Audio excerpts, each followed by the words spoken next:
والتين والزيتون وطور سينين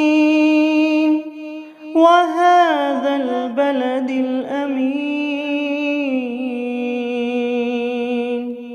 لقد خلقنا الإنسان في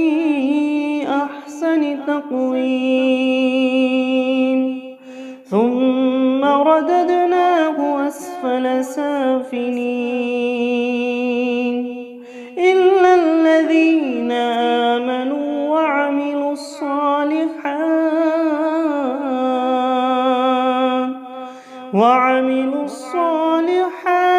فلهم أجر غير ممنون